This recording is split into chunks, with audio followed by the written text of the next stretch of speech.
Yeah. So let's start this session. Today we are going to talk about antibody. ठीक है? So today we are going to study antibody. Antibody का एक और नाम है, और एंटीबॉडी का जो एक और नाम है उसको हम कहते हैं इम्यूनोग्लोब्यूलिन. इसको हम कहते हैं इम्यूनोग्लोब्यूलिन.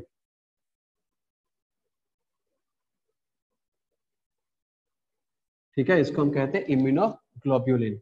अब ये जो इम्यूनोग्लोब्यूलिन है, यानी ये जो एंटीबॉडी है, ये क्या है? तो एंटीबॉडी यानी इम्यूनोग्लोब्यूलिन एक तरह का प्रोटीन है. ठीक है, क्या है? एक तरह का प्रोटीन है जो ग्लोब्यूलर प्रोटीन. आपने देखा यहाँ पे ग्लोबिन है. सो ये क्या है? इम्यून सिस्टम का इम्यून रिस्पॉन्स क्रिएट करने वाला, या फिर इम्यून सिस्टम का एक सेल है. एक सेल नहीं बोल सकते, एक प्रोटीन का मॉलिक्यूल है जिसको हम इम्यूनोग्लोब्यूलिन कहते हैं. ठीक है, ये एंटीबॉडी आपको हमारे बॉडी में जब कोई बाहर से पैथोजन आता है तो उसके अगेंस्ट में उसको किल करने के लिए उसके रेस्पॉन्स के वजह से ये प्रोड्यूस होना शुरू होता है. हमारे बॉडी में जो हमारा इम्यूनोग्लोब्यूलिन है, ये इम्यूनोग्लोब्यूलिन हमारे बॉडी के ऊपर भी होते हैं, और हमारे सेल्स के सरफेस के ऊपर होते हैं, और हमारे ब्लड में भी होते हैं. दो तरह के आपके इम्यूनोग्लोब्यूलिन अलग अलग मिलेंगे. एक जो सरफेस के ऊपर रहते हैं सेल्स के, जिसको हम कहते हैं सरफेस एंटीबॉडी. उसके बाद आपको रहते हैं ब्लड में भी सॉल्युबल एंटीबॉडी, जो ब्लड में रहते हैं, सॉल्युबल सब्सटेंस सॉल्युबल फॉर्म में ब्लड में रहते हैं. सो ब्लड में ट्रांसपोर्ट होते हैं. ठीक है, तो दो तरह के यहाँ पे क्या है? हमारे एंटीबॉडी हैं. Now let's talk about the structure of antibody. Let's talk about the structure of antibody. ये हमारा एंटीबॉडी कौन प्रोड्यूस करता है? तो बी सेल्स प्रोड्यूस करता है. इसके पहले हमने अक्वायर्ड इम्यूनिटी के बारे में देखा, इसके पहले हमने इनेट इम्यूनिटी के बारे में देखा. इनेट immune system, acquired immune system. हमने वहां पे देखा कि कैसे टी सेल ट्रिगर होते हैं, और कैसे टी सेल यानी helper cell, T cell B cell को ट्रिगर करते हैं. Trigger, right? T helper cell 2 है ना, टी हेल्पर सेल 2 क्या करते हैं? इंटरल्यूकिन्स प्रोड्यूस करते हैं, इंटरल्यूकिन 4, 5, और वही इंटरल्यूकिन क्या करते हैं? बी सेल को स्टिमुलेट करके एंटीबॉडीज को प्रोड्यूस करवाते हैं. ठीक है, एंटीबॉडी को क्या करते हैं? प्रोड्यूस करवाते हैं. तो हम लोग लिखते हैं यहाँ पे साइड में, लिख लेते हैं. एक होता है सरफेस एंटीबॉडी, सरफेस एंटीबॉडी, और दूसरा होता है सोल्यूबल एंटीबॉडी, सोल्यूबल एंटीबॉडी. क्यों हमने यहाँ पे लिखा? तो ये दोनों चीज हम यहाँ पे समझ जाएंगे. एक बार अगर स्ट्रक्चर पढ़ लेते हैं तो ये दोनों चीज हम यहाँ पे समझ जाएंगे कि क्यों सरफेस एंटीबॉडी है और क्यों सोल्यूबल एंटीबॉडी है. ठीक है, ऑलराइट. चलिए तो शुरू करते हैं द स्ट्रक्चर ऑफ इम्यूनोग्लोब्यूलिन. ठीक है, हम लोग यहाँ पे स्ट्रक्चर पढ़ते हैं. इसका स्ट्रक्चर क्या है? पहले स्ट्रक्चर को समझने के लिए हमें यह समझना है कि इसमें क्या क्या कंपोनेंट्स होते हैं. तो इसमें दो कंपोनेंट्स है. पहला तो एक होता है हेवी चेन, और दूसरा होता है लाइट चेन. दूसरा होता है लाइट चेन. ठीक है, एक होता है आपका हेवी चेन और दूसरा होता है लाइट चेन. क्लियर है? ओके. नाउ ये जो हमारा हेवी चेन और लाइट चेन है, हेवी चेन, अभी क्या है ये हेवी चेन लाइट चेन? तो इम्यूनोग्लोब्यूलिन यानी एंटीबॉडी जब आप लोग पढ़ते हैं तो एंटीबॉडी क्या है? तो एंटीबॉडी यानी इम्यूनोग्लोब्यूलिन प्रोटीन है ना. तो इसमें क्या बने रहेंगे? अमीनो एसिड्स इसमें रहेंगे. सो अमीनो एसिड से बनेंगे, है ना. प्रोटीन से बनेंगे, अमीनो एसिड से बनेंगे. तो हमारे अमीनो एसिड का चेन, ये हेवी चेन क्या है? ये अमीनो एसिड का चेन है जिसका मॉलिक्यूलर वेट इसी के ऊपर डिपेंड करता है कि ये हेवी होगा कि लाइट होगा. ठीक है, कई सारे अमीनो एसिड जुड़कर एक चेन बनाएगा. मान के चलिए कि हमारा यहाँ पे क्या है? कई सारे अमीनो एसिड्स हैं. ये अमीनो एसिड जुड़कर एक चेन बनाया. क्या बनाया? एक अमीनो एसिड का एक चेन बनाया.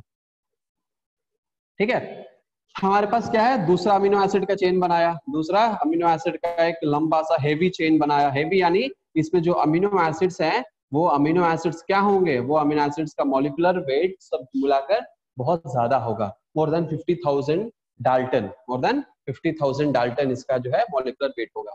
उसके बाद अगर हम बात करें स्मॉल यानी लाइट चेन का, तो लाइट चेन जो है इसका जो अमीनो एसिड चेन, ये भी एक तरह का क्या है, अमीनो एसिड चेन है। इसके भी नाम जो है मॉलिक्यूलर वेट पे ही डिपेंड करता है, लेकिन इसका मॉलिक्यूलर वेट और इसका मॉलिक्यूलर वेट अलग अलग होता है। ये बहुत कम होता है, मोर देन 20,000, लेस देन 20,000 होता है लाइट चेन, और मोर देन 50,000 होता है हेवी चेन का। और इसका पूरा बारीकी डिटेल्स आपके नोट्स में हमने दे दिया हुआ है, ठीक है, उस नोट्स में है, आप लोग वहां पे देख सकते हैं। तो लाइट चेन की बात करें तो हमारा लाइट चेन मान के चलिए कि ये लाइट चेन है, सो इसमें जो अमीनो एसिड्स है वो छोटा सा अमीनो एसिड है। इसमें जो अमीनो एसिड्स है क्या है, ये छोटा सा अमीनो एसिड्स है, छोटा सा अमीनो एसिड है। क्लियर है? ये क्या होते हैं, ये जो आपके जो इसको हम कहेंगे हेवी चेन और इसको हम कहेंगे लाइट चेन। अब ये कुछ पर्टिकुलर रीजन पे यहाँ पे क्या हो जाता है, ये पर्टिकुलर रीजन पे यहाँ पे एक छोटा सा हिंज क्रिएट होता है। छोटा सा क्या क्रिएट होता है, हिंज, यानी छोटा सा बेंड क्रिएट होता है। और इसी के वजह से ये हमारा जो अपर पोर्शन है, सो ये क्या हो जाता है, हल्का सा यहाँ पे बेंड क्रिएट होता है, हल्का सा यहाँ पे क्या किया उसने, बेंड क्रिएट होता है, जिसके वजह से इसका जो स्ट्रक्चर है, ऊपर वाला जो रीजन है, ये क्या हो जाता है, ऊपर वाला रीजन थोड़ा सा बेंड हो जाता है, थोड़ा सा से बेंड हो जाता है। ठीक है, ऊपर वाला रीजन क्या हो जाता है, थोड़ा सा बेंड हो जाता है। ठीक है, और यहाँ पे क्या है, यहाँ पे आपको बगल में लाइट चेन है ना, बगल में क्या है, लाइट चेन है, राइट। तो ये हमारे जो पर्टिकुलर बेंड है, इसी के वजह से बेंड क्रिएट हुआ है, इसके वजह से किया हुआ है, इसके वजह से ये जो बेंड, इसी के वजह से बेंड क्रिएट हुआ है। ठीक है, इसी के वजह से बेंड क्रिएट। इस पर्टिकुलर रीजन को हम क्या कहेंगे, हिंज रीजन कहेंगे। क्या कहेंगे इसको, हम कहेंगे, इसको हम कहेंगे हिंज रीजन, इसको हम कहेंगे हिंज रीजन।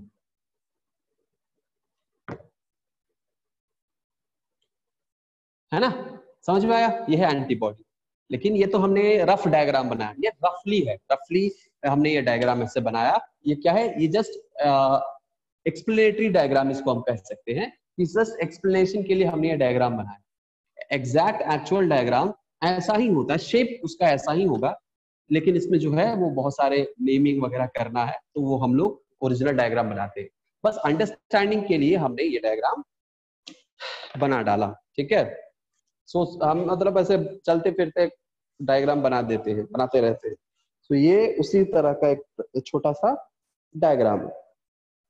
ठीक है, चलिए, तो एक्चुअली आप लोग को समझ में आ गया होगा कि आपका long heavy chain light chain क्या है ना, आपको समझ में आ गया होगा हेवी चेन क्या है, लाइट चेन क्या है, और ये हिंज रीजन क्या है, समझ में आ गया होगा। अब हम लोग करते हैं कि ये एक्चुअल जो स्ट्रक्चर आपके बुक में है, एक्चुअल जो स्ट्रक्चर आपके, ये एक्चुअली होता है 3D स्ट्रक्चर, इसीलिए हमने सर्कल वगैरह भी दिया है, 3D स्ट्रक्चर में होता है। लेकिन एग्जैक्टली बोर्ड पे उसको लाने के लिए हम आपके बुक में जैसा डायग्राम होगा उस तरह का डायग्राम बनाते हैं, और उसके का स्ट्रक्चर हम लोग समझने की कोशिश करते हैं।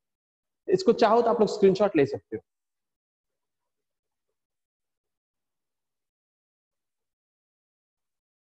ओके,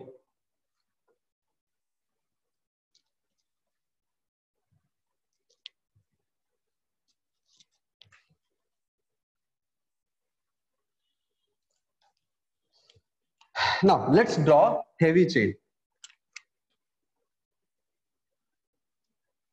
अमीनो एसिड सीक्वेंस, ठीक है, क्या है ये, अमीनो एसिड का सीक्वेंस। ये क्या है, यहाँ पे हिंज है, तो ये आया यहाँ पे हिंज।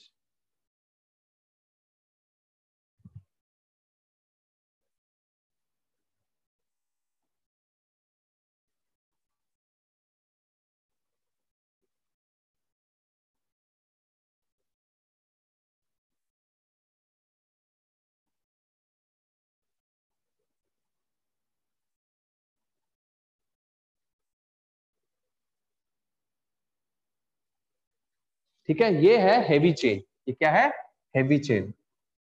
कुछ प्रॉब्लम नहीं दिख रहा है ना, ये क्या है, ये आपका हेवी चेन है। ठीक, ये है आपका हेवी चेन। दूसरा क्या आपके पास क्या होगा, लाइट चेन होगा। सो ये आपका लाइट चेन है।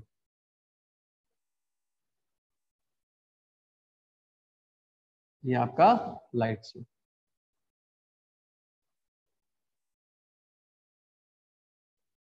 ठीक है, ये है लाइट चेन, यानी इसका मॉलिक्यूलर वेट जो है वो कम होगा comparing to this heavy chain.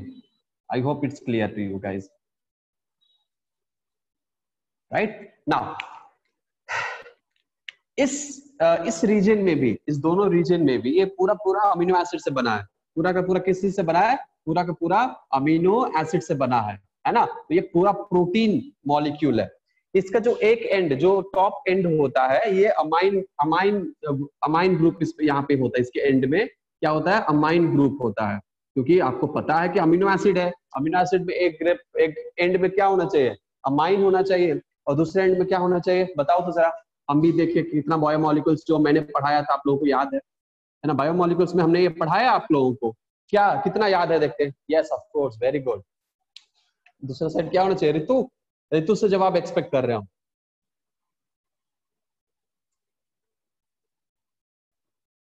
ऋतु, हाँ वेरी गुड, सही है, सही उत्तर।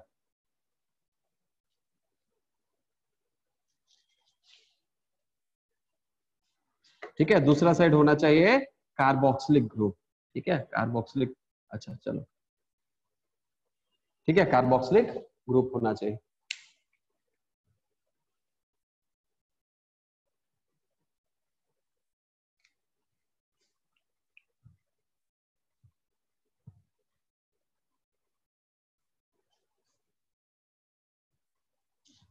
क्या, क्या हो गया, अच्छा हाँ हाँ हाँ हाँ, सही है, सही है। Okay okay okay okay. तो यहाँ पे आपको लाइट पे भी हम ड्रॉ कर देते हैं, ठीक है।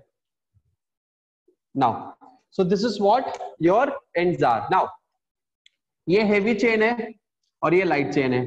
अब लाइट चेन में हेवी चेन में भी अलग अलग रीजन होता है। हमको पता है कि ये पर्टिकुलर रीजन यहां से लेकर, यहां से लेकर यहां तक, यहां से लेकर यहां तक क्या है, हमें पता है क्या है, क्या रीजन है, हिंज रीजन है ना। क्या है, हिंज रीजन, यानी ये है आपका हिंज रीजन, बेंड वाला रीजन, इसको हम हिंज रीजन कहेंगे। नाउ ये पर्टिकुलर एक चेन है, एक अमीनो एसिड सीक्वेंस, ये अमीनो एसिड सीक्वेंस, ये भी अमीनो एसिड सीक्वेंस। इस अमीनो एसिड सीक्वेंस में half of the amino acid, half of the amino acid is variable and half of the amino acid is constant. Half of the amino acid is variable and half of the amino acid is constant. ये जो lower नीचे वाला जो reason है, ये पूरा यहां से लेकर ये पूरा कांस्टेंट रीजन है। और ये लाइट चेन है ना। हम यहाँ पे लिख देते हैं, ये है आपका लाइट चेन और ये है आपका हेवी चेन। ये है आपका हेवी चेन और ये है आपका लाइट चेन। तो ये क्या है, ये लाइट चेन है और ये क्या है, कांस्टेंट है, और इसीलिए हम इसको कहेंगे CL, C स्मॉल l, या फिर CL, constant of light chain, constant light. यहाँ पे लिखेंगे, ये भी क्या है, ये भी कांस्टेंट है, लाइट चेन का कांस्टेंट है CL। ये क्या, ये कांस्टेंट है, और ये क्या है, ये हेवी चेन का कांस्टेंट है। ठीक है, क्या है, कांस्टेंट है हेवी चेन का। ये भी कांस्टेंट क्या है, हेवी चेन का कांस्टेंट है, राइट। क्या है, ये हेवी चेन का कांस्टेंट। ये भी, इसमें भी आपको क्या होते हैं, बहुत सारे फ्रैगमेंट से ही, फ्रैगमेंट्स, छोटे छोटे फ्रैगमेंट्स से मिलकर ही बनते हैं पूरा, है ना। छोटे छोटे फ्रैगमेंट्स के मदद से ही ये पूरा मिलकर बनते हैं। तो आपको ये भी क्या है, ये भी अलग अलग फ्रैगमेंट है। ये भी कांस्टेंट हेवी चेन, ये भी कांस्टेंट हेवी चेन, ये भी कांस्टेंट हेवी चेन, ये भी कांस्टेंट हेवी चेन। इसीलिए हम क्या करते हैं, क्योंकि कई सारे कांस्टेंट हेवी चेन है, इसका नंबर दे देते हैं, नंबर 1, नंबर 2, नंबर 3। ये है नंबर 1, ये है नंबर 2 और ये है नंबर 3। ठीक है, और ये दोनों क्या है, ये चारों क्या है, ये चारों हो गए आपको वेरिएबल। क्या है, वेरिएबल।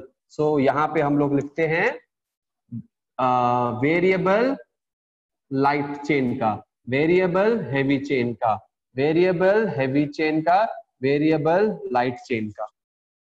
ठीक है, वेरिएबल रीजन है और ये कांस्टेंट रीजन है। ठीक है, कहां से कहां तक, ये यहां से लेकर ये पूरा कांस्टेंट में आएंगे नीचे। ठीक है, हम यहाँ पे लेबल कर मार्क कर देते हैं, यहां से ये ठीक है, ये पूरा क्या है, पूरा कांस्टेंट रीजन है। ये पूरा कौन सा रीजन है, ये पूरा कांस्टेंट रीजन है, कांस्टेंट रीजन है। यानी ये कभी भी चेंज नहीं होगा, जैसा स्ट्रक्चर इसका है, जो जो अमीनो एसिड है, जैसा जैसा अमीनो एसिड का स्ट्रक्चर है, ये वैसा ही होगा, इसमें कोई भी चेंजेस नहीं होंगे। ठीक है, ये पूरा कांस्टेंट रहेगा। और ये दो और ये दोनों क्या रहेंगे, ये ऊपर वाला क्या होगा, ये होगा वेरिएबल रीजन। क्या होगा, वेरिएबल रीजन। और इसीलिए नहीं, लाइट चेन में जो वेरिएबल यहाँ पे क्या, लाइट चेन में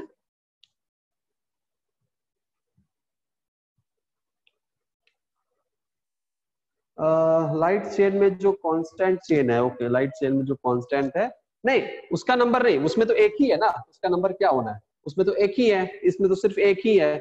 इसमें देखो तीन है, इसीलिए हमने तीन टुकड़ा मिलकर बनाया है, इसमें तो एक ही टुकड़ा है ना, तो इसीलिए हमने इसमें नंबर डालने की कोई जरूरत नहीं है। हम अब नंबर नहीं भी डालोगे तो कोई दिक्कत नहीं है, हमने बस नंबर डाला ताकि हम अंडरस्टैंड हो कि अलग अलग टुकड़ा है और कुछ नहीं। ठीक है, और नंबर नहीं भी डालोगे तो स्ट्रक्चर में नंबर मार्क आपके रिड्यूस नहीं होंगे कि नंबर क्यों नहीं लिखा यहाँ पे। ठीक है, तो नंबर जस्ट अपने अंडरस्टैंडिंग के लिए हमने डाला कि तीन टुकड़ा है, यहाँ पे तीन टुकड़ा मिलकर बना रहा है। ठीक है, so this is separate one, this is separate amino acid. ठीक है, ये आपका क्या है, ये सेपरेट अमीनो एसिड, ये कंफ्यूज नहीं करना है, एक साथ नहीं जोड़ देना इसको।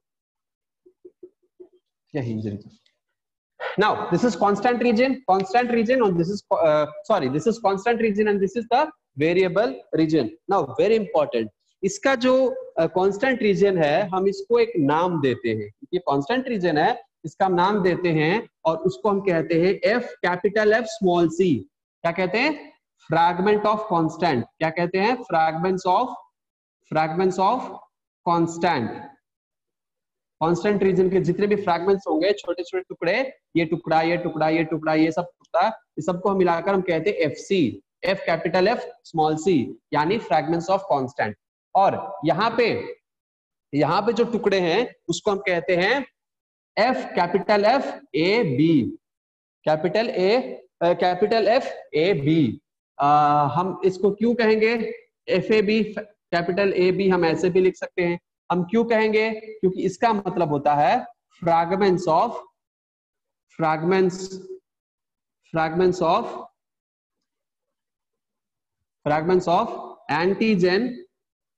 Antigen binding. अब इसके नाम से ही आपको पता चल गया होगा कि इसका नाम क्या कहने की कोशिश कर रहा है, इसके नाम से पता चल गया होगा इसका नाम क्या कहने की कोशिश कर रहा है। क्या कह रहा है, ये जो रीजन है ये चेंज होता रहता है और यही जो रीजन है वो वहां पे एंटीजन बाइंडिंग होने वाला है। सो इस रीजन को हम क्या कहेंगे, इस रीजन को हम कहेंगे antigen binding region, antigen binding site. और इसीलिए ये इसका जो चेहरा होता है, ठीक है, इसका जो चेहरा होता है, ये चेहरा डिपेंड करता है कि कौन सा एंटीजन है, कौन सा एंटीजन प्रेजेंट है, उसी के अकॉर्डिंग ये अपना चेहरा चेंज करता रहता है। यानी डिफरेंट टाइप्स ऑफ एंटीबॉडीज के इस वेरिएबल में, यानी जो वेरिएबल्स होते हैं उस वेरिएबल में इसका नाम वेरिएबल इसलिए पड़ा क्योंकि ये कॉन्स्टेंटली चेंज होता रहता है depending upon the antigen which is attacking the antibody. उस एंटीजन के अकॉर्डिंग ये अपना वेरिएबल रीजन क्या कर लेगा, चेंज कर लेगा। ठीक है, फॉर एग्जाम्पल यहाँ पे जो अटैक करने वाले हैं उनका जो स्ट्रक्चर है कुछ इस तरह से है। ठीक है, उनका जो स्ट्रक्चर है कुछ इस तरह से है और इसीलिए ये अपना स्ट्रक्चर क्या कर लिया है, कुछ इस तरह से, यहाँ पे ये जो आएगा यहाँ पे कुछ इस तरह से आकर यहाँ पे फिट हो जाएगा। ठीक, कुछ इस तरह से आकर क्या कर जाएगा, यहाँ पे फिट हो जाएगा। ठीक है, ये कुछ इस तरह से, ये क्या है, ये एंटीजन है, एंटीजन आकर इस तरह का एंटीजन है, आकर यहाँ पे फिट हो गया और इसीलिए ये अपना उसके शेप के अकॉर्डिंग चेंज किया है। इसीलिए हम इसको कहते हैं antigen binding fragment of antigen binding. और ये जो रीजन है हम इसको कहेंगे एंटीजन बाइंडिंग साइट, या फिर इसका नाम है एपिटोप। हम इसको क्या कहेंगे? एपिटोप। आपने पढ़ा ही होगा, नाम तो सुना ही होगा, राज नाम तो सुना ही होगा, राइट? वैसे ही एपिटोप आपने पढ़ा होगा, एपिटोप केमिस्ट्री में पढ़ा होगा। एपिटोप या फिर बाइंडिंग साइट या फिर एक्टिव साइट, बाइंडिंग साइट या फिर हम इसको कहेंगे एक्टिव साइट, जहां पे आकर बाइंड होने वाला है। ठीक है, बाइंडिंग साइट या फिर एपिटोप। क्लियर है? नाउ अच्छा, ये जो अलग अलग स्ट्रैंड है भाई, ये काम कैसे करेंगे? क्योंकि हमने जो स्ट्रक्चर देखा था, हमने जो स्ट्रक्चर एंटीबॉडी का हमारे जो दिमाग में स्ट्रक्चर है वो कुछ इस तरह का स्ट्रक्चर है, कुछ इस तरह का स्ट्रक्चर हमारे दिमाग में है ना? और देखो ये अलग अलग दिख रहा है, तो फिर ये जुड़ा कैसे? यहाँ पे जुड़ता है, ये सब कोर्स जुड़ता है। कैसे जुड़ता है? तो ये जो है यहाँ पे स्मॉल, यहाँ पे लाइट चेन है और ये हेवी चेन है, ये एक दूसरे से डाइसल्फाइड बॉन्ड के साथ जुड़ा रहता है। ये भी यहाँ पे भी क्या रहता है? डाइसल्फाइड बॉन्ड के साथ ये जुड़ा रहता है। ठीक है, डाइसल्फाइड बॉन्ड्स के साथ यहाँ पे जुड़े रहते हैं। डाइसल्फाइड बॉन्ड पता होना चाहिए, 2 सल्फाइड बॉन्ड। ठीक है, यहाँ पे ये भी क्या रहते हैं? ये भी एक दूसरे से डाइसल्फाइड बॉन्ड के साथ जुड़े हैं, और ये भी यहाँ पे भी आपको डाइसल्फाइड बॉन्ड के साथ जुड़े हैं। ठीक है, तो डाइसल्फाइड बॉन्ड इनको क्या करते हैं? जोड़ के रखते हैं एक दूसरे से। ठीक है, डाइसल्फाइड बॉन्ड एक दूसरे से जोड़कर रखते हैं। अच्छा, अब अगर बात करें यहाँ पे, ठीक है, यहाँ पे हम बात करते हैं इस रीजन के बारे में, बात करते हैं छोटे से रीजन के बारे में। अगर यहाँ पे बात करें तो ये पर्टिकुलर एरिया है जो एंटीजन से बाइंड करता है। तो ये कहाँ पे जाकर बाइंड करता है?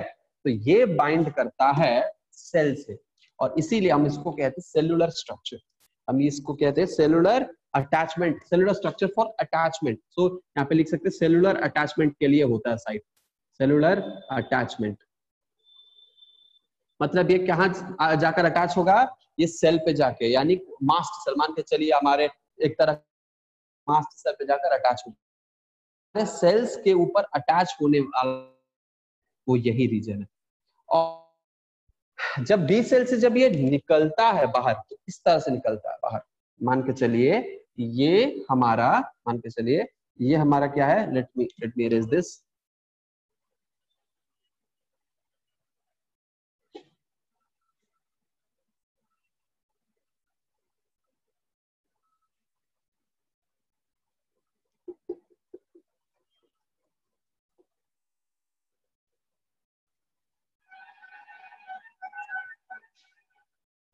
हाँ, तो मान के चलिए, ठीक है, मान के चलिए कि हमारे पास क्या है? हमारे पास सेल है। तो ये सेल है, ये क्या है? अच्छा, सेल हम ब्लू से बनाते हैं। ये हमारा मास्ट सेल है। ये क्या है? ये मास्ट सेल है। ये न्यूक्लियस है, ये मास्ट सेल। ये क्या है? Mast cell. ये क्या प्रोड्यूस करने वाला है? ये प्रोड्यूस करता है आपका ये प्रोड्यूस करता है, ये प्रोड्यूस करता है आपका हिस्टामाइन, प्रोस्टाग्लैंडिन्स, जैसे आपको वासोडाइलेटर्स, आपको inflammatory responses. Yes of course, ये सब चीजें ये प्रोड्यूस करता है मास्ट सेल। अब ये मास्ट सेल जब ये प्रोडक्शन करता है, ठीक है, मान के चलिए ये हिस्टामाइन प्रोड्यूस किया। क्या प्रोड्यूस किया? हिस्टामाइन। तो ये यहाँ पे, और यहाँ पे कुछ रिसेप्टर भी होते हैं। क्या होते हैं? कुछ रिसेप्टर होते हैं, और इस रिसेप्टर के साथ हमारे एंटीबॉडी, और कौन सा एंटीबॉडी? कोई बता सकता है कि कौन सा एंटीबॉडी? हमारे एंटीबॉडी रिसेप्टर के साथ बाइंड होते हैं। तो कोई बता सकता है कि मास्ट सेल किसके साथ अटैच होते हैं? मास्ट सेल अटैच होते हैं, मास्ट सेल के साथ अटैच होते हैं एंटीबॉडी, यानी immunoglobulin E. Immunoglobulin E, immunoglobulin E जो है वो क्या करेंगे? यहाँ पे आकर अटैच होंगे। सो मान के चलिए कि हमारा एंटीबॉडी है इम्यूनोग्लोबुलिन IgE। ये क्या करेंगे? ये आकर अटैच होंगे इसके साथ। तो जब अटैचमेंट होगा तो इसका जो हेवी चेन है ये कुछ इस तरह से आकर अटैच, मतलब यहाँ पे जो बॉटम देख रहे हो, ये बॉटम कहाँ पे आकर अटैच है, इसके रिसेप्टर के साथ अटैच है। और ये बाकी जो ऊपर वाला रीजन है, वेरिएबल रीजन है, वो कहाँ है, ऊपर है। ये एंटीबॉडी कहाँ है, नीचे है। वेरिएबल कहाँ है, ऊपर है ना, है कि नहीं है। तो ये ऐसे ही अटैच हो। और यहाँ पे टॉप पे क्या अटैच होंगे, टॉप पे होंगे यहाँ पे अटैच रहते हैं कौन सा, एंटीजन होंगे। कोई भी एंटीजन यहाँ पे मान के चलो कि अटैच है, ठीक है। और यहाँ पे ये सेल के पास आकर यहाँ पे अटैच हो, सेल के पास आकर ये अटैच हो, ठीक है, समझ में आया। तो this is how the attachment of antibody takes place. So इसीलिए सरफेस के अटैचमेंट के लिए होता है, सरफेस के अटैचमेंट के लिए होता है। तो ये एक तरह का अटैचमेंट है। दूसरे तरह का अगर अटैचमेंट देखें तो ये एक तरह का अटैचमेंट है। अगर हम दूसरे तरह का अटैचमेंट देखें, जैसे कि बी सेल्स है हमारे, क्या है, हमारे बी सेल्स है। ये मास्टर सेल है, मास्टर सेल है हमारे पास, बी सेल है, ठीक है। तो ये हमारा क्या है, ये हमारा बी सेल है, ठीक। इस बी सेल क्या करेगा, एंटीबॉडी प्रोड्यूस करेगा। तो ये बी सेल हमारा एंटीबॉडी प्रोड्यूस कर रहा है, ठीक है। ये बी सेल क्या कर रहा है, ये एंटीबॉडी प्रोड्यूस कर रहा है। तो जब ये एंटीबॉडी रिलीज करेगा तो कुछ इस तरह से प्रोड्यूस करेगा और बाहर कुछ इस तरह से ऐसे रिलीज होगा, कुछ इस तरह से रिलीज होगा, ठीक है। ऐसे इसी स्टाइल से रिलीज होता है। जब ये बाहर रिलीज होता है, कुछ एंटीबॉडीज इसी सरफेस के ऊपर ऐसे पकड़ लिए जाते हैं, अटैच हो जाते हैं, इसी सरफेस के ऊपर अटैच हो जाते हैं और उनको कहते हैं सरफेस एंटीबॉडी। वो क्यों सरफेस के ऊपर अटैच हो जाते हैं, क्योंकि यहाँ पे इस कार्बोक्सिल एंड के पास, ये क्या है, ये है आपका कार्बोक्सिल एंड, ये कार्बोक्सिल एंड। इस कार्बोक्सिल एंड के पास कुछ पॉली ए टेल, कुछ टेल लाइक स्ट्रक्चर होते हैं, कुछ टेल लाइक स्ट्रक्चर होते हैं अमीनो एसिड्स के, कुछ अमीनो एसिड सीक्वेंस होता है, कुछ टेल लाइक स्ट्रक्चर, ठीक है, जिसको हम कहते हैं पॉली ए टेल। और ये क्या होता है, हाइड्रोफिलिक होता है। क्या होता है, हाइड्रोफिलिक होता है। और जो कि ये आपका बी सेल्स है उसको होल्ड कर लेता है, छोड़ता ही नहीं। और जो हाइड्रोफोबिक होता है वो क्या हो जाता, मतलब ये हाइड्रोफिलिक होता है। कुछ ऐसे सब्सटेंस होते हैं, कुछ ऐसे एंटीबॉडी जो कि रिलीज हो गए, वो आपको क्या हो गए, वो रिलीज हो गए। लेकिन कुछ ऐसे होते हैं जो कि हाइड्रोफिलिक हो जाते हैं और वहां पे ये स्ट्रक्चर, कुछ हाइड्रोफिलिक चेंजेस यहाँ पे होते हैं, हाइड्रोफिलिक होते हैं और इसके वजह से ये आपको इसी के अंदर रुक जाता है, ये होल्ड करके रख लेता है, ठीक है। तो ये सरफेस एंटीबॉडी होंगे, सरफेस के ऊपर अटैच हो जाएंगे, ठीक है। ये नहीं वेज, हम इसको यहाँ पे ऐसे नहीं बनाते क्योंकि आपके बुक में ये दिया ही नहीं है, इसीलिए हम इसको नहीं बनाते। बट आपके दिमाग में, जहन में ये बात होनी चाहिए, ठीक है, आपके मस्तिष्क में ये बात होना चाहिए कि क्यों अटैच होता है, बिकॉज इसका एंड जो है हाइड्रोफिलिक होंगे।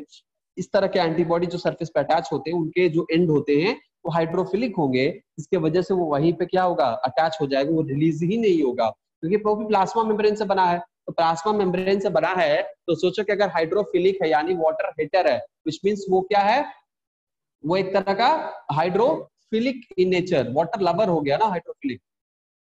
तो ये वाटर हीटर, तो वहां पे वो रिलीज ही नहीं होगा, मतलब वहां पे जो इसका रिलीज है, हाँ ऑफ कोर्स करेक्ट, तो वो रिलीज ही नहीं होगा, रिलीज नहीं होगा। जब रिलीज नहीं होगा तो वहीं पे आपके सरफेस के ऊपर ही अटैच हो जाएगा, ठीक है। So this is what the important feature और we can say characteristics of this end particularly which makes the antibody surface antibody, ठीक है, क्लियर है, ये एक चीज है। दूसरा, अगर मान के चलिए कि इसको हम अगर ब्रेक करना चाहें, इसको अगर हम तोड़ना चाहें तो हम क्या कर सकते हैं, इसमें हम कुछ एंजाइम डाल सकते हैं, कुछ ऐसे प्रोटीन होते हैं, कुछ प्रोटीन होते हैं जिसको हम डाल देते हैं, एक एंजाइम होता है। कोई बात नहीं, अगर नेट इश्यू है तो आप लोग वीडियो जो रिकॉर्ड हो रहा है, ठीक है, अपलोड हो जाएगा, देख लीजिएगा, ठीक है।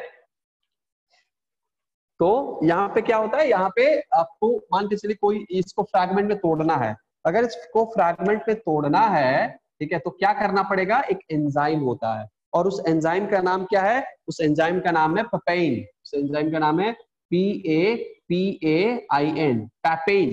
ये एंजाइम, जिस एंजाइम को जैसे हम इस पे इंसर्ट करते हैं, ठीक है, जैसे इस एंजाइम को इसमें इंसर्ट करते हैं क्या होगा, ये फ्रैगमेंट में टूट जाएगा, क्या होगा, ये फ्रैगमेंट में टूट जाएगा,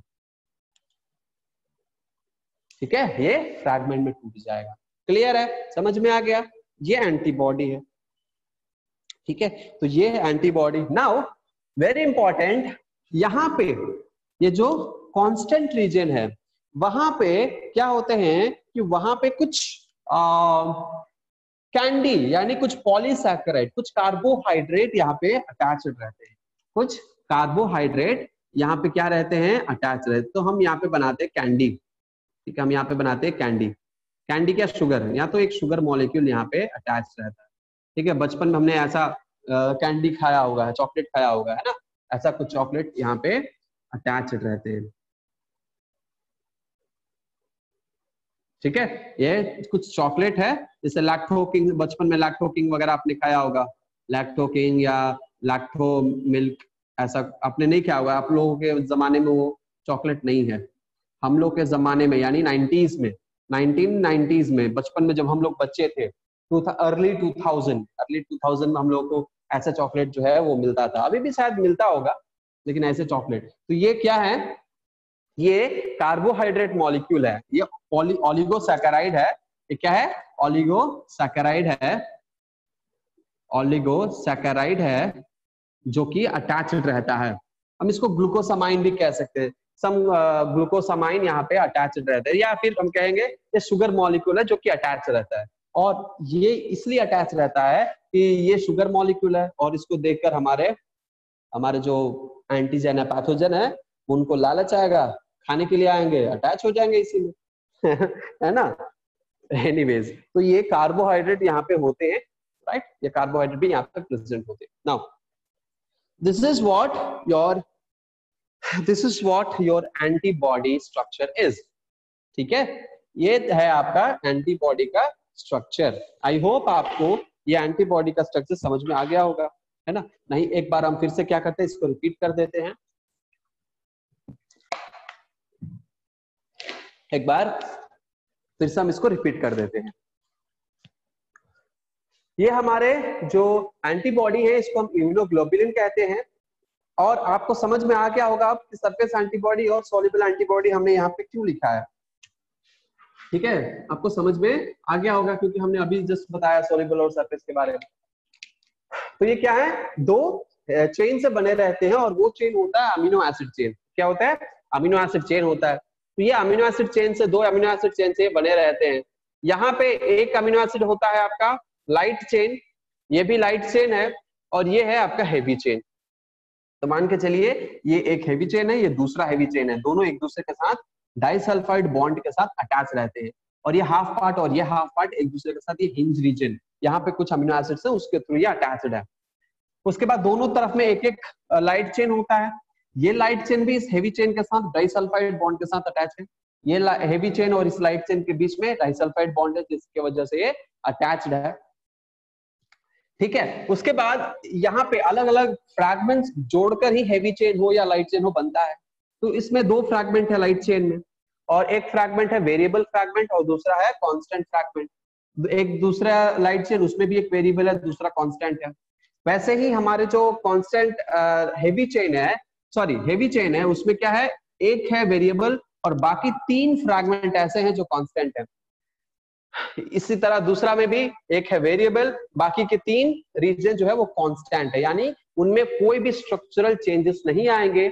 जो भी चेंजेस होंगे वो इस वेरिएबल रीजन में ही होंगे, चाहे वो लाइट चेन हो चाहे वो हेवी चेन हो, ठीक है। उसके बाद आपको ये जो पर्टिकुलर वेरिएबल रीजन है वहां पे वो अपना स्ट्रक्चर हमेशा चेंज होता रहता है depending upon the type of antigen which is getting attached and which is attacking a body. The structures of these amino acids or the arrangements of this amino acid will change. All right, okay. Now one end will be your amine end and second will be your carboxylic end. The region can be indicated as VL, VH, VH and VL, and the constant region can be indicated for the light chain CL, and for heavy chains C1H, C2H, C3H, because some various fragments are present. So for our memory, for understanding, we are just indicating as 1, 2 and 3 third fragment.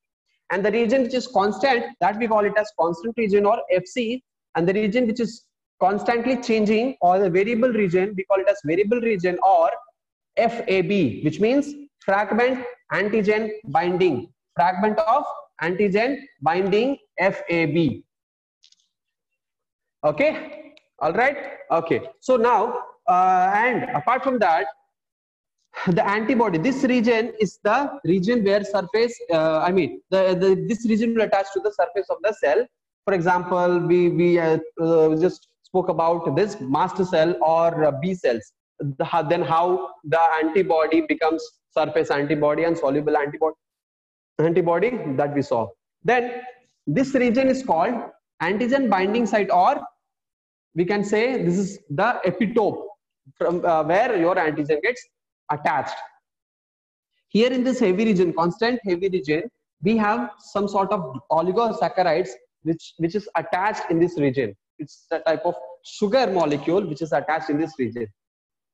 All right, so that's all about your, and there is one enzyme which helps to break the fragments into pieces, and that enzyme is called papain. That is your papain enzyme. So this is the enzyme called papain which helps in the breaking of these fragments, and then the fragments can be read using various instruments. We can easily read, or we can just identify with the colors or some sort of instruments like spectrophotometry etc. right? चलिए, तो ये क्या है? ये आपका antigen या फिर immunoglobulin है. क्लियर हो गया होगा? I hope the structure of antibody is clear to you. You can take the screenshot, or you can pause the video and you can draw this diagram. If you have any doubt, put it in the chat box or put it in the comment box, and I'll try to answer as soon as possible. Okay. If you don't have any doubt, please raise your hands or give me a thumbs up so that we can proceed further.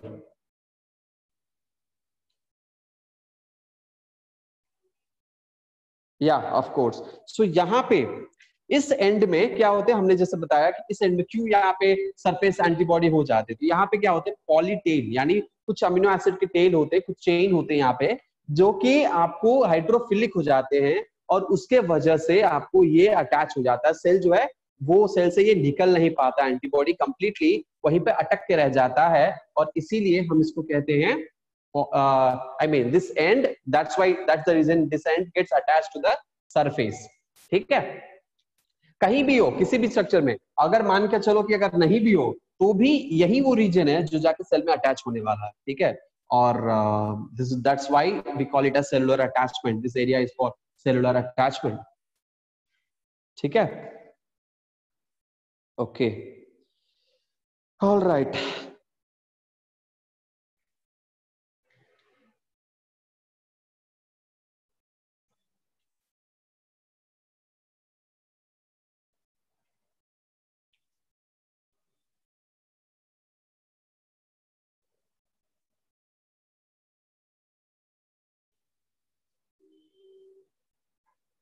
Okay, so yes of course, दोनों antibody का structure, सारे antibody का structure एक जैसा ही होता है. ठीक है, कॉमन स्ट्रक्चर है, बस अलग अलग एंटीबॉडी जो है वो अलग अलग नाम इसलिए होता है क्योंकि वो अलग अलग जगह पे अटैच होता है, और उसमें जो हेवी चेन है वो चेंज होता रहता है. जैसे ये जो हेवी चेन है, मान के चलो IgE है. ठीक है, तो IgE में जो हेवी चेन है वो E एप्सिलॉन हेवी चेन है. ठीक है, उसका नाम हमने दिया एप्सिलॉन.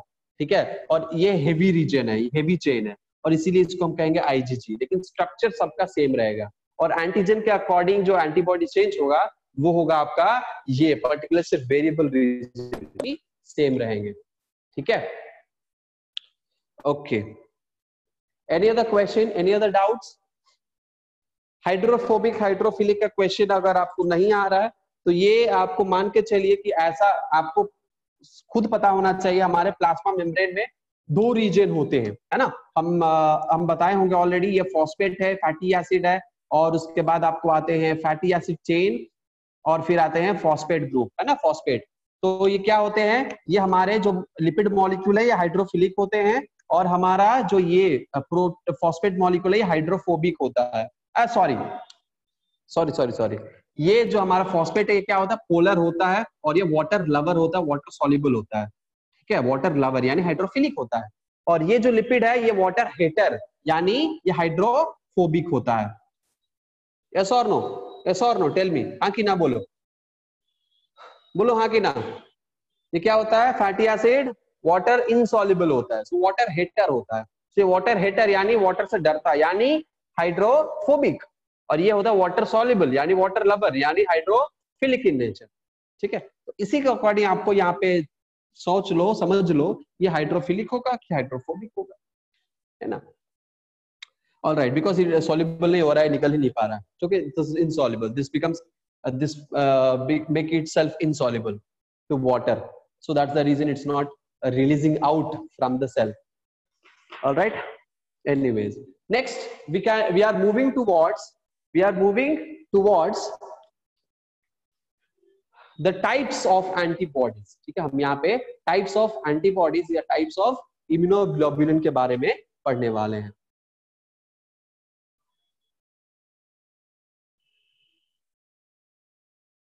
ठीक है, ठीक है, let's say types of antibody, or we can write it here types of immunoglobulin. ठीक है, we can write it here types of immunoglobulin. Immunoglobulin.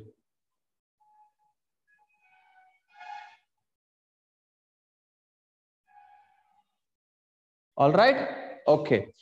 So इसको बहुत ही सिंपली, अगर पूरा टाइप्स आप कंफ्यूज हो जा रहे हो तो आप बहुत ही आसानी से याद रख सकते हो। कैसे याद रख सकते हो, तो let me give you one simple trick, सारे नाम आपको याद रहेंगे। और वो क्या है, बहुत ही सिंपल है, बहुत ही फनी है एक्चुअली। GAME, गेम, ठीक है, गेम डी, गेम डी, ये आपको, ये जो आपका टर्म है, इसको अगर याद रखते हो तो आपको समझ में आ जाएगा। ठीक है, क्या क्या, IgG, ठीक है, G for IgG, A for IgA, M for IgM, E for IgE, D for IgD। तो इसमें हम लोग पहला टर्म हम लोग देखें, यहाँ पे हम लिख देते हैं, ठीक है, यहाँ पे, ताकि आपको कंफ्यूजन ना हो। G फॉर G पहला, दूसरा आएगा IgA, तीसरा आएगा IgM, चौथा आएगा IgE, फिर आएगा IgD। ठीक है, अलग अलग इम्यूनोग्लोबुलिन।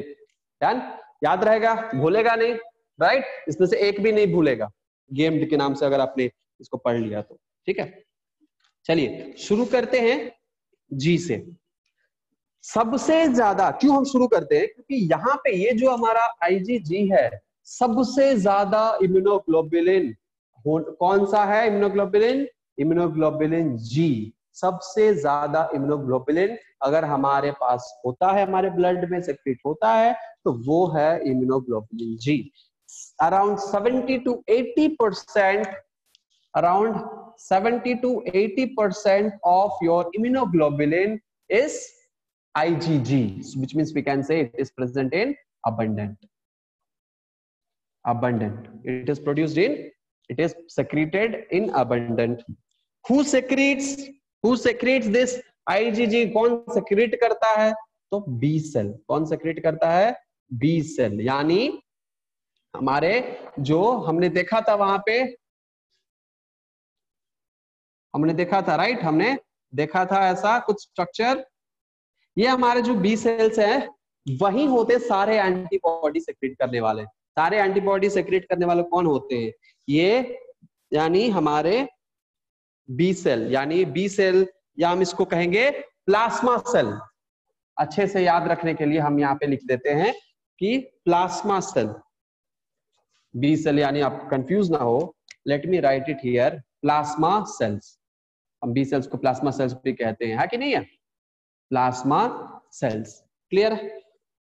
उसके बाद अगर बात करें, ये जो इनका स्ट्रक्चर होता है, ये कई बार क्वेश्चन में पूछा जाता है कि इम्यूनोग्लोबुलिन जो बना रहता है वो प्रोटीन से बना रहता है। इम्यूनोग्लोबुलिन सारे एक जैसे होते हैं, लेकिन वो क्या होते हैं, वो कभी कभी मोनोमर होते हैं, कभी कभी डाइमर होते हैं, पॉलीमर होते हैं, कई सारे होते हैं। ठीक है, तो आपको हम बताते हैं अलग अलग इम्यूनोग्लोबुलिन, अलग अलग इम्यूनोग्लोबुलिन का अलग अलग स्ट्रक्चर, यानी स्ट्रक्चर सेम है लेकिन वो एक का स्ट्रक्चर सेम, वो एक जैसे ही कई सारे होते हैं, कभी कभी दो फ्यूज हो जाएंगे, कभी कभी 4-5 फ्यूज हो जाएंगे, वो अलग अलग अपना स्ट्रक्चर चेंज कर देंगे। तो इसी तरह का आपका स्ट्रक्चर चेंज होता है, बाकी जो बेसिक स्ट्रक्चर है वो ऐसा ही सेम, सबका सेम होता है। ठीक है, तो ये है आपका मोनोमर। तो इसका स्ट्रक्चर क्या होगा? सिंपल। इसका स्ट्रक्चर आपको, इसका स्ट्रक्चर होंगे कुछ इस तरह से, कुछ इस तरह से आपका स्ट्रक्चर, क्योंकि ये क्या है, ये है आपका मोनोमर। सो मोनोमर होने की वजह से ये इसका स्ट्रक्चर ऐसा होगा। सो this is monomer, monomer, monomeric structure. ठीक है, मोनोमेरिक स्ट्रक्चर। नेक्स्ट, ये सबसे ज्यादा एक्टिव आईजी, हमारे जो जी होते हैं आईजीजी, ये सबसे ज्यादा एक्टिव तभी रहते हैं जब आपको फर्स्ट टाइम आपको एंटीजन अटैक करके चला गया और ये दूसरी बार एंटीजन आया अटैक करने के लिए, सेकेंड टाइम, यानी उसको हम कहेंगे सेकेंडरी रिस्पॉन्स। उसको हम क्या कहेंगे? उसको हम कहेंगे सेकेंडरी रिस्पॉन्स। यहाँ पे आपको समझना होगा दो चीजें, दो बेसिक चीज समझनी होगी। क्या? तो पहला ये समझना होगा कि प्राइमरी रिस्पॉन्स किसको कहते हैं, प्राइमरी इम्यून रिस्पॉन्स और सेकेंडरी इम्यून रिस्पॉन्स। तो हम यहाँ पे लिखते हैं प्राइमरी इम्यून रिस्पॉन्स और सेकेंडरी इम्यून रिस्पॉन्स। ठीक है, primary immune response and secondary immune response. ये जो हमारे प्राइमरी इम्यून रिस्पॉन्स है, यानी ये कब होता है? जब first attack of pathogen, first attack of pathogen, यानी कोई एक पैथोजन है, जैसे पैथोजन नंबर एक्स, ये एक्स नाम का पैथोजन नेम्ड एस, एक्स नाम का क्या पैथोजन है। ये पैथोजन हमारे बॉडी को, ये हमारा बॉडी है, इसको सबसे, ये फर्स्ट टाइम आकर अटैक कर रहा है, फर्स्ट टाइम। उसके बाद पैथोजन वाई है, उसके बाद पैथोजन फिर से एक्स है, फिर आपका पैथोजन नंबर, फिर वाई आया, ठीक है, फिर एक्स आया। तो ये आपका क्या होंगे? अच्छा, यहाँ पे एक और होंगे, ए होंगे, पैथोजन ए, पैथोजन बी, फिर आएंगे पैथोजन, यहाँ पे भी पैथोजन ए है, पैथोजन बी है। मतलब ये आपको, जब एक्स आपको पहली बार आकर अटैक कर रहा है, फर्स्ट अटैक एक्स का क्या है? ये फर्स्ट अटैक है। उस वक्त जो इम्यून रिस्पॉन्स प्रोड्यूस होगा फर्स्ट अटैक में, कोई भी, इसका भी अगर फर्स्ट अटैक होगा तो भी immune response, first primary immune response ही प्रोड्यूस होंगे। इसका भी अगर फर्स्ट अटैक होगा तो भी इम्यून रिस्पॉन्स प्राइमरी होंगे। इसका भी अगर फर्स्ट अटैक होगा तो प्राइमरी इम्यून रिस्पॉन्स ही प्रोड्यूस होगा। यानी कोई भी पैथोजन का अगर फर्स्ट अटैक है, ठीक है, तो वो प्राइमरी इम्यून रिस्पॉन्स कहलाएगा। उस वक्त जो एंटीबॉडी प्रोड्यूस होंगे वो प्राइमरी इम्यून रिस्पॉन्स कहलाएंगे। ठीक है, प्राइमरी इम्यून रिस्पॉन्स। और इस वक्त कौन सा एंटीबॉडी प्रोड्यूस होगा? आईजीएम। प्राइमरी इम्यून रिस्पॉन्स में आईजीएम जो होंगे वो प्रोड्यूस होंगे, आईजीएम यहाँ पे प्रोड्यूस होंगे। ठीक है, ऑलराइट, आईजीएम यहाँ पे प्रोड्यूस होंगे। उसके बाद आपको दूसरी चीज, आपको ये यहाँ पे इंपॉर्टेंट बात बतानी है, और वो है कि सेकेंडरी रिस्पॉन्स क्या है? सेम एक्स, ठीक है, यहाँ पे सेम एक्स दूसरी बार, यानी एक्स डैश, ठीक है, यहाँ पे सेकेंड टाइम आकर अटैक कर रहा है। इस वक्त क्या होगा? इस वक्त आपको ये सेकेंडरी इम्यून रिस्पॉन्स प्रोड्यूस करेगा, और सेकेंडरी इम्यून रिस्पॉन्स हम उसी को कहेंगे। ठीक है, और वो जो प्रोड्यूस करता है वो कौन सा सेल होता है? वो होता है आपको आईजीजी। कौन होता है? यहाँ पे जो प्रोड्यूस होगा वो होगा आईजीजी। यानी सेम पैथोजन अगर सेकेंड टाइम अटैक कर रहा है ना, सेकेंड टाइम, तो वो उस वक्त जो एंटीबॉडी प्रोड्यूस होंगे वो होंगे आईजीजी। और ये इसीलिए हम इसको कहेंगे कि ये सेकेंडरी इम्यून रिस्पॉन्स के लिए रिस्पॉन्सिबल होता है। ये सेकेंडरी इम्यून रिस्पॉन्स के लिए रिस्पॉन्सिबल होता है, secondary immune response. Okay, now ये कई सारे प्रोसेस यहाँ पे करेंगे। ठीक है, कई सारे प्रोसेस यहाँ पे करते हैं। जैसे फर्स्ट प्रोसेस है आपका ऑप्सोनाइजेशन। ठीक है, ऑप्सोनाइजेशन, दूसरा प्रोसेस है न्यूट्रलाइजेशन, न्यूट्रलाइजेशन या न्यूट्रलाइजेशन, जो भी कहिए। ऑप्शनाइजेशन भी करता है और न्यूट्रलाइजेशन भी करता है। क्या है ऑप्शनाइजेशन, क्या है न्यूट्रलाइजेशन? अंडरस्टैंड करने वाली बात है कि ऑप्शनाइजेशन क्या है और न्यूट्रलाइजेशन क्या है। पहली बात, ऑप्शनाइजेशन होता क्या है? तो ऑप्शनाइजेशन वो होता है जो कि सेल्स आए, अंदर इंजेस्ट किए, फैगोसाइटोसिस, तो ये एक तरह का फैगोसाइटोसिस का प्रोसेस को ही कहते हैं। फैगोसाइटोसिस के प्रोसेस को ही हम ऑप्शनाइजेशन कहते हैं। यानी उस पैथोजन को इंजेस्ट करके, किल करके फेंक देना, इंजेस्ट करके, किल करके फेंक देना। दूसरा न्यूट्रलाइजेशन, यानी उस पैथोजन के ऊपर अटैच होकर उसको न्यूट्रल कर देना, टू मेक, उसको मारना नहीं, पैथोजन न्यूट्रल, यानी उसके एक्ट को, एक्टिविटी को स्टॉप कर दे, उसके जीन्स की एक्टिविटी को, प्रोडक्शन को, रेप्लिकेशन को स्टॉप कर देना। यानी अब वो पैथोजन डोमेस्टिकेटेड एनिमल की तरह बिहेव करने लगेगा। नथ जाता है ना जिसको, किसी को ना, उसका जो नाक वाक नथ के एकदम पकड़ लिया जाता है, तो ये एक तरह का न्यूट्रल हो जाता है। तो यही आपको न्यूट्रलाइज कर देता है, टू मेक पैथोजन न्यूट्रल, उसको हम कहते हैं न्यूट्रलाइजेशन। ये दोनों काम करता है depending upon the antigen which is present, ठीक है। और ये आईजीजी ऑप्शनाइजेशन भी करते हैं और न्यूट्रलाइजेशन भी करते हैं, ठीक है। All right. और ये ऑप्शनाइजेशन जब करेंगे तो कई सारे कॉम्प्लीमेंट्री प्रोटीन्स भी प्रोड्यूस करेंगे, और वो कॉम्प्लीमेंट प्रोटीन्स आपको लिवर से प्रोड्यूस होता है, ठीक है, कॉम्प्लीमेंट प्रोटीन्स, और वो प्रोटीन आगे का एक्टिविटी अपना शुरू करेगा।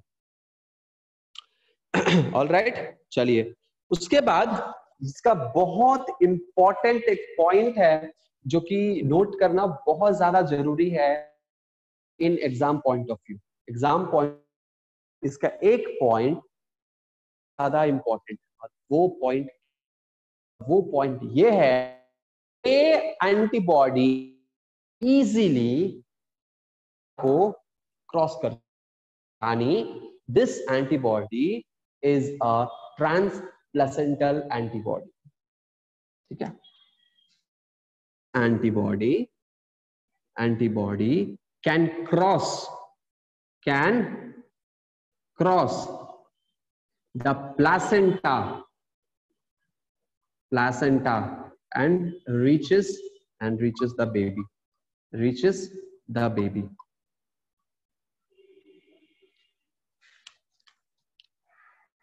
So this is transplacental antibody, very IMP, ठीक है, very IMP। जब ये एंटीबॉडी क्रॉस करके प्लेसेंटा के थ्रू बेबी में एम्ब्रियोनिक डेवलपमेंट के वक्त चला जाता है, इस तरह के इम्यूनिटी पावर, तब हमने बच्चे को इम्यूनिटी पावर बच्चे के अंदर बढ़ाया है ना, हमने उसको इम्यून रिस्पॉन्स दिया। इस तरह के इम्यूनिटी को हम कहते हैं पैसिव इम्यूनिटी। क्या कहते हैं? Passive immunity. Again so immunity का यहाँ पे दो डिवीजन हम लोग देख लेते हैं, ठीक है, फटाक। जब हमने बात किया पैसिवनेस का, तो पैसिव और एक्टिव इम्यूनिटी के बारे में यहाँ पे देख लेते हैं। Now here let me right immunity can be divided into two category. Immunity can be divided into two category. One is active and another one is passive. One is active and another one is passive. Further, ये जो active immunity है, this is further divided into two types. This is further divided into two types. One is your natural, and second one is your artificial.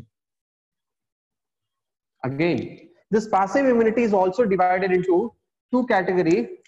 One is your natural and another one is your artificial. One is your natural and another one is your artificial.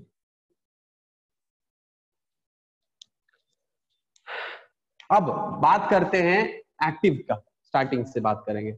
जो हमारा active immunity है, हम किसको कहेंगे active immunity, या फिर not active, sorry not active, acquired, और we can write active, all no issues, we can just write active immunity, no problem, ठीक है, इसको एक्टिव इम्यूनिटी लिख सकते हैं। नहीं, लेट मी टेल यू, ये जो हमारा पैसिव इम्यूनिटी है, पहले हम पैसिव से शुरू करते हैं। ये जो हमारा पैसिव इम्यूनिटी है, हम किसको कहेंगे पैसिव। तो ये क्या है इम्यूनिटी, यहाँ पे इम्यूनिटी क्या है, ये बच्चे में नेचुरली डेवलप हुआ है, नहीं हुआ है, क्या हुआ है, हमारा प्लेसेंटा है, ये हमारा प्लेसेंटा का ब्लड वेसल है ना, ये क्या है, ब्लड सप्लाई अंदर हो रहा है, ये प्लेसेंटा का ये लैक्यूनर स्पेसेस है ना, और ये आपको कनेक्टेड, कहाँ कनेक्टेड है, ये कनेक्टेड है आपके फीटस के अम्बिलिकल कॉर्ड में, ठीक है, हमारे फीटस है, क्या है, ये हमारा फीटस है,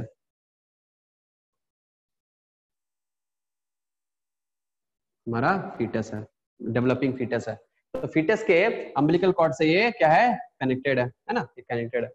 तो आपका ये ब्लड यहाँ पे फ्लो कर रहा है, ब्लड यहाँ पे फ्लो कर रहा है, तो इस ब्लड के थ्रू इस प्लेसेंटा को ये क्रॉस करके, पेनिट्रेट करके इस यहाँ पे क्या होते हैं, कोरियोनिक विलाई, आपको पता होगा कोरियोनिक विलाई होंगे, और इसके थ्रू ये पास कर जाता है और ये बेबी में ट्रांसफर हो जाता है, ठीक है, ट्रांसप्लासेंटल। तो ये क्या है, ये मदर से बेबी को हमने मुफ्त में दे दिया, ठीक है, हम यहाँ पे आकर पढ़ा रहे हैं और मुझे अमाउंट मिल रहा है, फी मिल रहा है, तो ये क्या है, एक तरह का एक्टिव, मैंने काम किया और मुझे मिला। लेकिन अगर बिना पढ़ाए घर में सोए रहते और मेरे अकाउंट बैलेंस जो है इंक्रीज होता रहता ऑटोमेटिकली, फ्री में मिल रहा है ना, तो क्या कहलाएगा, वो पैसिव कहलाएगा, व्हिच मींस ये हमने क्या नहीं किया, अक्वायर नहीं किया, ये कहीं से मुझे मुफ्त में मिल गया, यानी मदर से बेबी को मुफ्त में मिल गया, उसको हम कहेंगे पैसिव। फॉर एग्जाम्पल, एक और एग्जाम्पल देते हैं पैसिव का, और पैसिव का एग्जाम्पल, बेस्ट एग्जाम्पल होगा आपका कि मान के चलिए कि अच्छा, ये this is one of the example, तो इसको हम कहेंगे नेचुरली हमें मिल रहा है, या फिर हम ये कह सकते हैं कि हमारा जो हमारा नेक्स्ट कोलेस्ट्रॉम के थ्रू, यानी कह सकते हैं मदर्स के मिल्क के थ्रू जो हमें मिल रहा है, ठीक है, वहां पे एक एंटीबॉडी मिलता है, मदर्स के मिल्क से एक एंटीबॉडी मिलता है, और वो कौन सा एंटीबॉडी होता है, कोई बता सकता है हमें कि मदर के मिल्क से कौन सा मिलता है, IG, yes very nice, IgA. तो मान के चलिए कि पहला हो गया आईजीजी और दूसरा हो गया आईजीए, हमें मुफ्त में माँ के दूध से मिल गया, तो ये होगा पैसिव इम्यूनिटी, जो नेचुरली हमें पास हो रहा है, पैसिव मींस पास हो रहा है, पैसिव मींस पास हो रहा है, तो नेचुरली हमें मदर के मिल्क से या फिर प्लासेंटा से हमें पास हो रहा है, फ्री में मिल रहा है, this is natural type of passive immunity. दूसरा, अगर हम आर्टिफिशियल इम्यूनिटी की बात करें, आर्टिफिशियली अगर हमें दिया जा रहा है लेकिन वो पैसिव इम्यूनिटी है, व्हिच मींस मान के चलिए कि कोरोना वायरस है, कोरोना वायरस में भी प्लाज्मा थेरेपी चल रहा है। प्लाज्मा थेरेपी का मतलब क्या होता है, जिस प्लाज्मा में जो एंटीबॉडीज हैं, उस एंटीबॉडीज को डायरेक्टली जो पेशेंट हैं जिनमें इनफ अमाउंट में प्लाज्मा, इनफ अमाउंट में एंटीबॉडी प्रोड्यूस नहीं हो रहा है, वो एंटीबॉडी हम डोनेट करते हैं, यानी हमारे उस पेशेंट को, इस पेशेंट को एंटीबॉडी नहीं बन रहा है, ये पेशेंट नंबर ए है, बेचारा बहुत दुखी है, रो रहा है, क्यों, क्योंकि इसके बॉडी में एंटीबॉडी नेचुरली नहीं बन रहा है, ठीक है, ये है पेशेंट नंबर ए, ठीक है, ये भगवान का बहुत बड़ा भक्त है, ये भगवान का बहुत बड़ा भक्त है, ये आचार्य तथाचार्य है तेनालीराम का, ठीक है, लेकिन ये इसके अंदर एंटीबॉडी नहीं बन रहे। अब क्या है, एक ऐसा इंसान है जो भगवान का बिल्कुल भी भक्त नहीं है, पूजा वूजा नहीं करता है, लेकिन ईमानदार है, सच्चा है, दिलदार है, उसके बॉडी में एंटीबॉडी प्रोड्यूस हो रहा है, और इसीलिए वो क्या है, वो खुश रहता है, क्या रहता है, वो हमेशा खुश रहता है। अब ये क्या करेगा, अब ये अपना एंटीबॉडी इसको डोनेट करेगा, ये अब एंटीबॉडी क्या करेगा, इसको डोनेट करेगा, यानी इसके ब्लड में इसको एक बार पैथोजन अटैक कर चुका है, इसीलिए इसके बॉडी में एंटीबॉडी बन गया और ये ठीक भी हो गया, ठीक है, और इसीलिए इसके बॉडी में एंटीबॉडी इनफ अमाउंट में बन रहा है। लेकिन इसको कोरोना हुआ है लेकिन इसके बॉडी में एंटीबॉडी नहीं बन रहा है। अब ये क्या करेगा, ये यहाँ पे ट्रांसफर अपना एंटीबॉडी इसको दे देगा। अब ये जो सैड है अब ये धीरे धीरे नॉर्मल स्टेट में आएगा, ठीक है। उसके बाद अब ये आंसू इसके बंद हो जाएंगे और धीरे धीरे हंसने लगेगा और कुछ दिन के बाद फिर से वो मुस्कुराने लगेगा।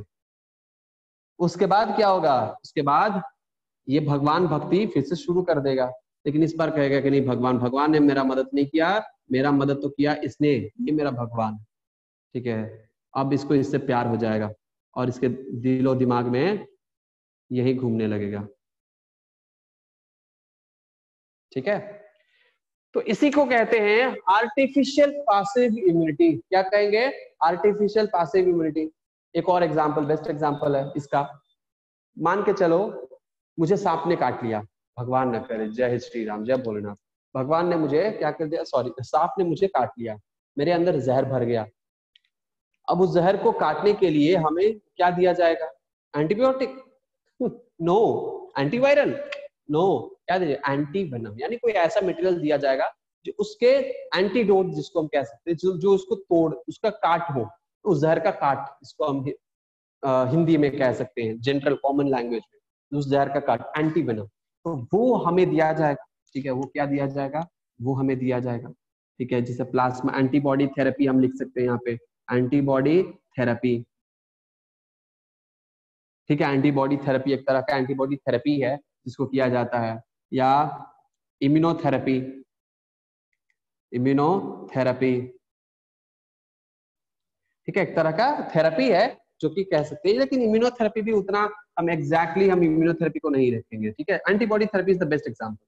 तो वो क्या है, वो आर्टिफिशियल। तो एंटी वेनम जब हमें दिया जाएगा तब वो क्या है, एक तरह का एंटीबॉडी ही हमें दिया जा रहा है, एंटीडोट हमें दिया जा रहा है, ठीक है, राइट। लेकिन वो क्या है, एंटी वेनम दिया जा रहा है, ठीक है, हमारे बॉडी में वो क्योर कर रहा है। तो ये एक तरह का पैसिव आर्टिफिशियल इम्यूनिटी है, आर्टिफिशियली दिया जा रहा है। ये नेचुरली हमारे बॉडी में प्रोड्यूस हो रहा है और ये आर्टिफिशियली दिया जा रहा है, ठीक है। दोनों में अंतर आप लोगों को पता होना चाहिए, ठीक है। क्लियर है, ये चीज क्लियर हो गई। चलो अब बात करते हैं एक्टिव इम्यूनिटी की। एक्टिव यानी हमारा बॉडी खुद से प्रोड्यूस करता है, हमारा बॉडी क्या करता है, खुद से इम्यूनिटी, इम्यून रिस्पॉन्स यानी एंटीबॉडी प्रोड्यूस करता है, उसको हम कहते हैं एक्टिव। तो एक्टिव में नेचुरली हमारा बॉडी क्या, किसी पैथोजन ने मुझे अटैक किया, किसी पैथोजन ने मुझे अटैक किया और मुझे क्या हुआ, हमारे अंदर पैथोजन के अटैक की वजह से हमारे अंदर एंटीबॉडी प्रोड्यूस हो गया। किसी पैथोजन के अटैक की वजह से हमारे अंदर एंटीबॉडी प्रोड्यूस हो गया और हम ठीक हो गए। This is natural. आर्टिफिशियल क्या है, आर्टिफिशियल मतलब हमारे बॉडी में एंटीबॉडी प्रोड्यूस नहीं हुआ है, लेकिन हम क्या कर रहे हैं, हमारे अंदर में एंटीबॉडी प्रोड्यूस करवाना है उसके खिलाफ। तो क्या करेंगे हम, कोरोना का एंटीबॉडी हमारे अंदर प्रोड्यूस नहीं हो रहा है, और भगवान न करे कोरोना मुझे अटैक किया भी नहीं है, ठीक है, भगवान न करे अटैक करे, लेकिन अटैक किया भी नहीं है। हम भगवान का शुक्रगुजार है कि भगवान ने हमें कोरोना वायरस नहीं दिया है। लेकिन अगर हम चाहेंगे कि आगे भविष्य में भी हमारे अंदर कोरोना वायरस ना हो, तो उसके लिए हमारे बॉडी में क्या होना चाहिए, एंटीबॉडी होना चाहिए, ताकि अगर मान के चलो बाई चांस गलती से थोड़ा बहुत कोरोना आ भी जाए तो उसके खिलाफ हमारा बॉडी, एंटीबॉडी हमारे बॉडी में ऑलरेडी है, उसको मार के किल कर दे, उसको एक तरह का प्राइमरी इम्यून रिस्पॉन्स का ट्रेनिंग दिया जाए। तो उसको हम ट्रेनिंग कैसे देंगे, ठीक है, तो उसको हम ट्रेनिंग देंगे वैक्सीन के थ्रू, है कि नहीं है, हम देंगे ट्रेनिंग वैक्सीन के थ्रू। वैक्सीन क्या है, vaccine is a less toxic और लेस एक्टिव और अराउंड डेड, ठीक है, around dead pathogens sent inside the body to produce immune response, primary immune response, so that the antibody starts producing against that antigen, and the immune system get practice or familiar with the pathogen, so that in future when the pathogens really attacks your body, instead of starting primary immune response, your body will produce secondary immune response and fight heavily against or we can say fight with double energy double energy or double antibody, it fights with that antigen and makes your body free of that antigen. I hope you got my point. समझ में आया? English में था पूरा, तो समझ में शायद मे बी आ गया होगा, है ना? आ गया? कितना मुश्किल से आज मैंने इतना देर लगातार इंग्लिश बोला है, भगवान की कृपा है ऊपर। ठीक है, सो ये क्या है? हाँ, तो समझ में आ गया होगा, थैंक यू, वेरी गुड। तो उसको हम कहेंगे, क्या कहेंगे? आर्टिफिशियल एक्टिव, क्योंकि ये हम बॉडी एंटीबॉडी नहीं दे रहे हैं, हमारे बॉडी से को खुद को एंटीबॉडी प्रोड्यूस करने में हम उसको ट्रेनिंग दे रहे हैं, मदद कर रहे हैं। ठीक है, तो एक्टिव ही है, लेकिन हम आर्टिफिशियल हम उसको ट्रेन कर रहे हैं, इसीलिए वो क्या है? आर्टिफिशियल। तो हम लिख वैक्सीन। समझ में आया? So vaccine, so this is called response. ठीक है, एक्टिव और पैसिव इम्यून रेस्पॉन्स के बारे में आप लोगों ने पढ़ा है यहाँ पे। ठीक है, यस, एक्टिव और पैसिव इम्यून रेस्पॉन्स के बारे में आप लोगों ने पढ़ा। आई होप आईजीजी और ये इम्यून रेस्पॉन्सेस के बारे में आपने जो पढ़ा वो आप लोगों को क्लियर हो गया होगा। ठीक है, so this is about IgG. ठीक है, क्लियर है? सो आईजीजी में ये जो ट्रांसफर होता है ये क्या है? ये है आपका पैसिव इम्यून ट्रांसफर और रेस्पॉन्स। चलो, please take a screenshot. Next हम लोग पढ़ने वाले गेम्ड में क्या? सेकंड पॉइंट, यानी आईजीए। आईजीए, ठीक है, आईजीए यानी अल्फा। ये क्या मतलब क्या है यहाँ पे? Alpha. G for gamma, A for alpha, M for mu, E for epsilon, D for delta. ठीक है, तो यहाँ पे पढ़ेंगे आईजीए यानी इम्यूनोग्लोबुलिन अल्फा। इम्यूनोग्लोबुलिन ए और इम्यूनोग्लोबुलिन अल्फा इसका फुल फॉर्म है। ठीक है, इम्यूनोग्लोबुलिन अल्फा। अल्फा चार्ली ये सब पढ़े हो ना? कोडिंग में आता है, जैसे मिलिट्री का कोड, अल्फा रिपोर्टिंग, और बहुत सारे ऐसे अल्फा गुट बनते हैं ना सेना में, अल्फा चार्ली, टैंगो चार्ली, आपने मूवी भी देखा होगा। एनीवेज, तो जो हमारे जो अल्फा होते हैं ये कौन सेक्रेट करता है? Secreted by, first point very important, secreted by, again secreted by plasma cells. Plasma cells of immune system, plasma cell of immune system. ठीक है, दूसरा और वेरी इंपॉर्टेंट पॉइंट इसका स्ट्रक्चर, ये it is in dimeric form, it is of dimeric structure, dimeric form. ठीक है, dimeric form, which means ये एक एंटीबॉडी है, एक इम्यूनोग्लोबुलिन, इसके साथ यहाँ पे एक प्रोटीन है, और उस प्रोटीन के साथ हमारा दूसरा एंटीबॉडी अटैच है ना? और ये जो यहाँ पे प्रोटीन है, जो यहाँ पे इसको अटैच कर रहा है, ये प्रोटीन का नाम इंपॉर्टेंट नहीं है, लेकिन फिर भी हम बता दें, जे प्रोटीन। ठीक है, जे प्रोटीन और जी प्रोटीन। ठीक है, तो ये एक प्रोटीन है, तो हम रहने ही देते हैं इसका नाम। ठीक है, ये प्रोटीन के मदद से ये यहाँ पे क्या किया है? अटैच किया है। तो ये एक मोनोमर, दो मोनोमर मिलकर एक बने डाइमर। तो ये इसी फॉर्म में रहता है, ये डाइमरिक फॉर्म में रहता है। ठीक है, अच्छा, ये कहाँ पाया जाता है? तो मान के चलिए कि डाइमरिक फॉर्म में है, तो यहाँ पे दो जगह पे दो पैथोजन के साथ अटैक कर सकता है, अटैच हो सकता है। तो मान के चलिए कि हमारा एक पैथोजन यहाँ पे है और एक पैथोजन यहाँ पे है। ठीक है, एक पैथोजन यहाँ पे है, दूसरा पैथोजन यहाँ पे। सो ये आपका, ठीक है, ये एक पैथोजन है, ये एक पैथोजन है,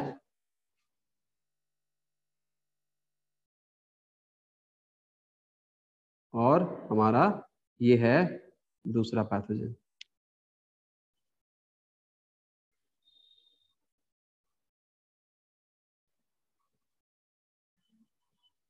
ठीक है, दूसरा पैथोजन। हमारे पास है एंटीबॉडी,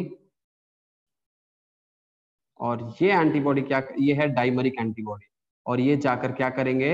ये जाकर अटैच हो जाएंगे। ये जाकर कहाँ क्या हो जाएंगे?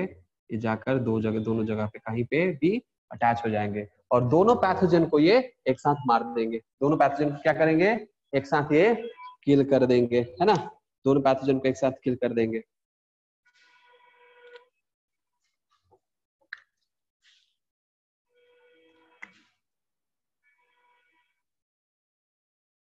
पैथोजन ए, पैथोजन बी।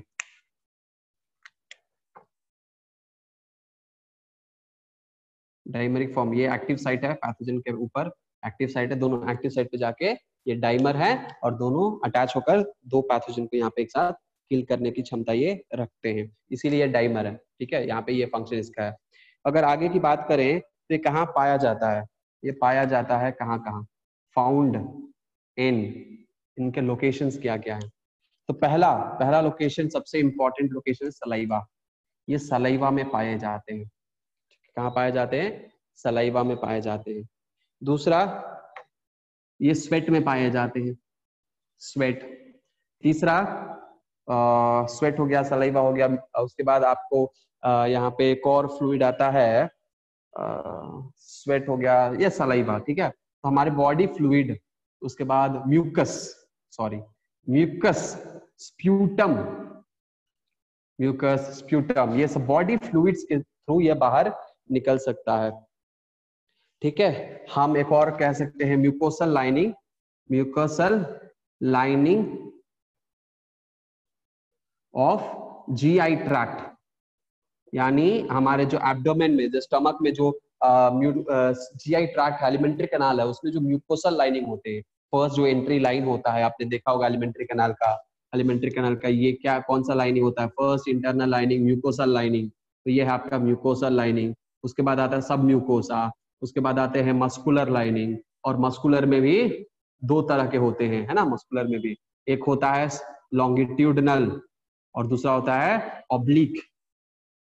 ठीक है, एक होता है लॉन्गिट्यूडनल और एक होता है ऑब्लिक, दो मसल। उसके बाद आते हैं सीबम, सेरोसा लेयर, है ना, ये आपको इतने सारे लेयर हैं। तो इसमें फर्स्ट जो लेयर है ये म्यूकोसल लेयर है, तो यहाँ पे इसके लाइनिंग में यहाँ पे प्रेजेंट होंगे, यहाँ पे आपको प्रेजेंट होंगे क्या, कौन से प्रेजेंट होंगे, प्रेजेंट होंगे IgA। ठीक है, mucosal lining of GI tract. उसके बाद very very important, very very important, just अभी हमने डिस्कस किया, कोलेस्ट्रॉल,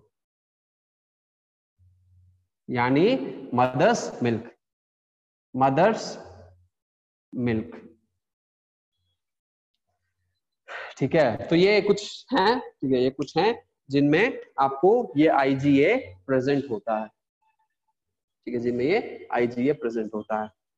ठीक है, आई होप आप लोगों को ये समझ में आ गया होगा, राइट। उसके बाद अगर हम बात करते हैं, छोटा सा है, और वो IgD के बारे में बात कर देते हैं। IgM के बारे में बात करेंगे अगला, है ना, IgM के बारे में। तो IgM थोड़ा सा बड़ा है और इसीलिए पहले हम IgD देख लेते हैं, छोटा सा है IgD, वो खत्म कर लेते हैं। उसके बाद हम लोग अगले क्लास में IgM और IgE देखेंगे। IgD,